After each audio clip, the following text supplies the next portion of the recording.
मैं रचना हूँ। अभी अभी शादी के बाद मैं और मेरे पति सूरज एक बड़े शहर में आ गए हैं। हम दो ही लोग हैं। एक बड़ा फ्लैट है। मेरे पति की अच्छी जॉब है। मैं कभी कभी यह सोचती हूँ कि मुझे बहुत अच्छा पति मिला है।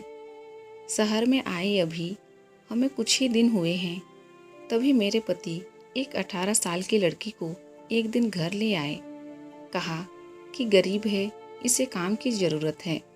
मैंने कहा, ऐसा क्या काम है, हम दोनों के बीच में अकेले कर सकती हूँ। लेकिन उन्होंने बोला, यह यही रहेगी और कुछ काम करेगी। मैंने बोला, ठीक है।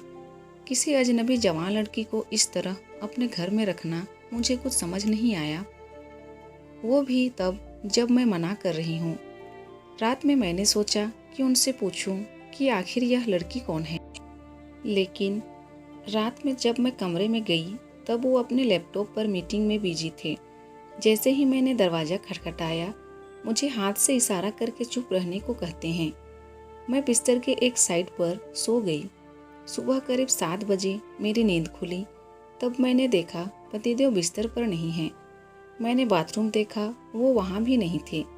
दरवाजे के पास जाकर जब मैंने किचन में देखा तो मेरे पति हाथ में पैसे लिए उस लड़की को दे रहे थे और वो लड़की रो रही थी।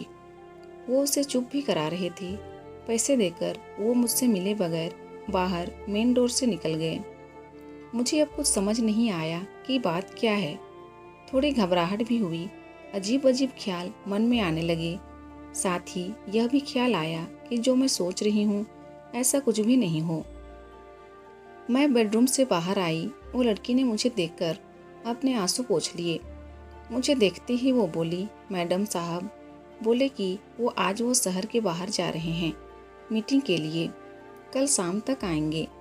अब सो रही थी इसलिए आपको उठाया नहीं। मुझे कहा कि आपको बता दें। मुझे उससे बात करने का बिल्कुल भी मन नहीं था, इसलिए मैंने उसकी तरफ देखा भी नहीं। बस अब मैं अपने बेडरूम में बैठी कुछ कुछ सोचने लगी। शादी को अभी 1 महीना ही हुआ है और मैं उनके बारे में ना जाने क्या क्या सोचने लगी। लेकिन उन्होंने मुझे सोचने का कारण भी दिया है। एक तो यह लड़की वो अचानक ले आए, मेरे मना करने के बाद भी। उन्होंने इसे यहाँ काम पर रखा और आज वो उसे रुपये भी दे रहे थे। मैंने सोचा कि एक बार फ़ोन कर उनसे बात करके देखती हूँ। मैंने उन्हें फ़ोन लगाया पर उनका फ़ोन स्विच ऑफ बता रहा था। यह पहली बार था जब ऐसा हुआ कि उनका फ़ोन बंद है। अब मेरा सर और भी चकरा गया।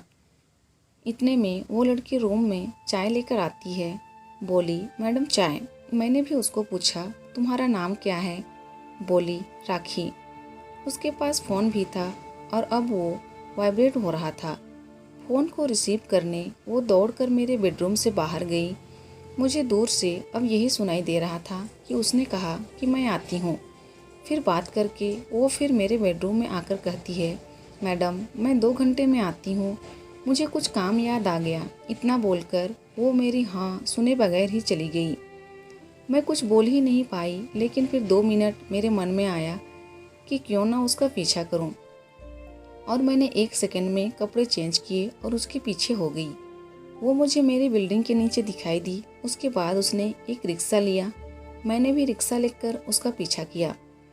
रिक्शा एक पतली सी गली में रुका। वो वहाँ से उतरकर पैदल चलने लगी। बहुत सारे छोटे छोटे घर से होते हुए वो एक घर के आगे पहुँची। मैं लगातार उसका पीछा कर रही थी। क्यों कर रही थी, क्या जानना चाहती थी, इसका मुझे कुछ पता नहीं। बस मैं उसके पीछे थी। दरवाज़ा खुला और खुलते ही वो लिपट गई। उसकी माँ से जोर से माँ और बेटी दोनों रोने लगी। दरवाज़ा बंद करना भी भूल गई। मुझे लगा कि अब मुझे सामने जाकर बात करनी होगी कि परेशानी क्या है। मैं उसके सामने गई। मुझे देखकर लड़की बोली, मैडम आप यहाँ पर। मैंने कहा, तुम्हारे साहब बोल गए थे कि तुम्हारा ध्यान रखना। उसकी रोती हुई माँ बोली कि ऐसा इंसान बहुत कम मिलते हैं। मैंने पूछा, क्या परेशानी है, आप मुझे बताएं। माँ बोली कि इसके पिता साहब ऑफिस में सिक्योरिटी में नौकरी करते थे। अचानक हार्ट अटैक से उनका देहांत हो गया। इसका एक भाई है, लेकिन उसे पीने और जुए की लत है। वो मेरे पास एक पैसा नहीं टिकने देता था। मैं अपने परेशानी लेकर साहब के पास गई और उन्होंने पैसों से हमारी मदद की। साथ ही उन्हें जब मैंने बताया कि इसका भाई ऐसा है, तो उन्होंने कहा कि इसका यहाँ रहना सही नहीं है, इसलिए वो इसे अपने घर को ले गए। मैं इनकी बातें सुन ही रही थी कि उनका फ़ोन आया। मैंने फ़ोन रिसीव किया। सूरज बोले कि उनका फ़ोन रात में मीटिंग की वजह से चार्ज नहीं था, इसके कारण बंद आ रहे थे। मुझे पूछा कि कहाँ हो तुम? तो मैंने बोला कि मैं उनके घर आई हूँ। सूरज बोला, हाँ मैं रात में तुम्हें बताने वाला था, पर मीटिंग की वजह से लेट हो गया और तुम सो गई। मुझे उस समय जो सही लगा वो मैंने किया, इसलिए मैं उसे तुम्हारे पास ले आया। मैंने कहा, बिल्कुल ठीक किया आपने। लड़की को लेकर फिर मैं अपने फ्लैट चली गई। अब मैं उसे और अपने पति दोनों को ज़्यादा प्यार करने लगी। दोस्तों, अगर वीडियो पसंद आए तो प्लीज़ वीडियो को लाइक कीजिए, और अगर चैनल में नए हैं तो प्लीज़ मेरे चैनल को सब्सक्राइब कर दीजिए। Thank you.